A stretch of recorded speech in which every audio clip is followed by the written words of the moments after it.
而最后大规模的研究也发现，针对此一族群病人，管灌喂食并没有预防褥疮或加速已发生的褥疮的复原，甚至也没有减少吸入性肺炎的几率。是没有效果的。你的好意变成肥油。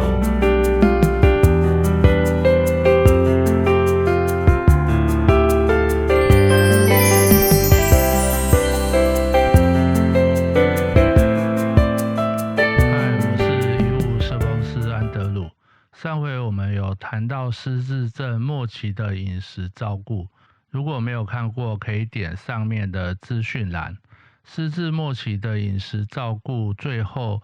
谈到的结论是什么？在失智的末期，有些朋友会想给家人最好的营养，每天强迫的灌食，不想让我们的家人变成神猪也很难。但是给这么多的营养，研究的实证却是这样。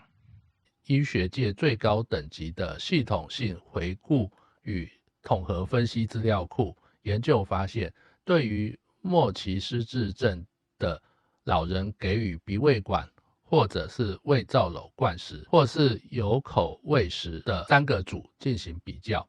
并没有办法增加存活的时间，也没有办法改善营养的状况。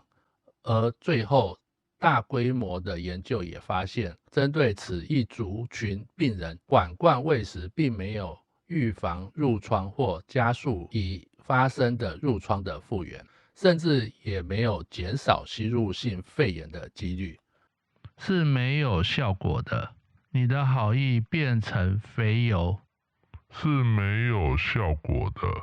你的好意变成肥油。不好消化的食物，长辈的大肠和小肠就像是灌米肠一样。今天你可以有另一个极端的做法，咬死。日本石飞信三医师初次以平稳的迎接死亡，形容他在芦花安养院的照顾长辈，选择拒绝人工营养的方式迎接人生最后的阶段。受到石飞医师的启发，平稳死这个议题在日本发酵。石飞信三解释，日本的长照界会如此改变，是因为人体对于死亡自有其应对的机制。人在迎接死亡的时候，新陈代谢的系统开始停止运作，不再需要跟过去一样多的能量，与一般民众认识的相反。衰老和长期卧床的失智患者，并非因为他们没有进食而死亡，而是因为身体开始迎接死亡，所以进食量渐渐减少，并不是因为不吃才死，而是因为生命接近尽头，于是才不需要吃了。在老人养护中心任职，曾经照过300位老人家离世的中村仁一医师，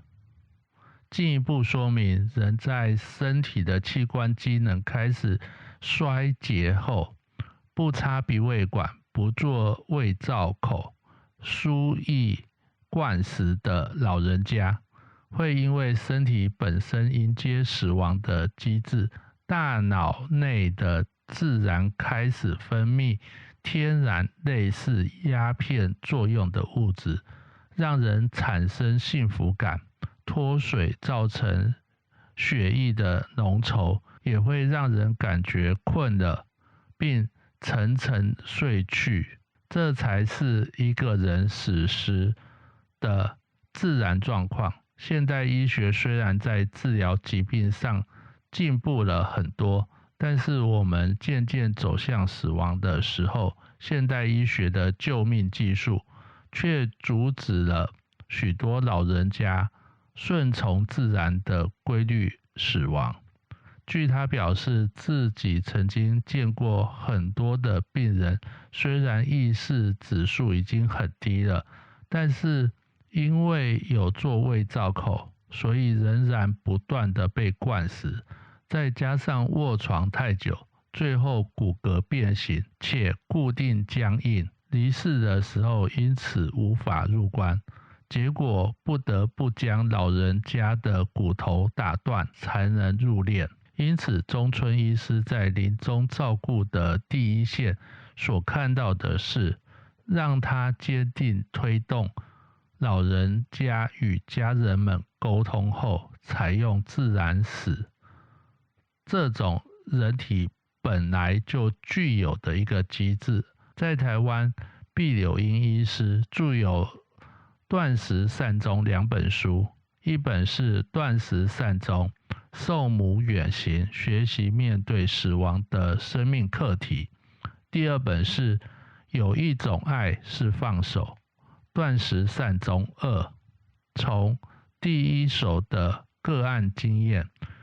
观念迷失到法规医疗协同，拿回生命的自主权，有尊严、无惧无憾的安详离世。这是一位非安宁医师对于母亲的生命末期照顾，采用一个断食达到善终的目的。曾经有某位的血肿科医师询问癌末的一个病人，问他说，在生命的末期是不是需要使用鼻胃管喂食？为什么？没想到这位老太太跟主治医师说，当然不要再喂我吃东西了啊，我又吃不下，我不吃东西，身体轻一点，这样子飘上去成仙比较容易啊。其实在台湾很多人真的很难决定吃或不吃，因为我们平常就有选择障碍，吃什么好，吃这个不好，不想吃那个。在生命末期前，自己先决定好要如何选择。或许你不想变成神猪，也不想被活活的饿死，要怎么选择呢？或许你会问，何时可以开始不吃？最简单的方式就是问安宁的专科医师，通常是这样子的：疾病是不会好的，病程已经达到安宁的末期，如果有鼻胃管，给予食物后经过消化仍然有未消化的食物，就表示消化功能已经不佳了，或许这个时间点到了。在现代的安宁疗护中，断食不是什么大问题，给水给点滴的量也是受到限制的，因为连水这样子简单的东西都会造成要临终病人的不舒服。在文献研究中也支持这样的一个做法，唯一不舒服的是希望家人不要当饿死鬼的孝男孝女。我是医务社工师安德鲁。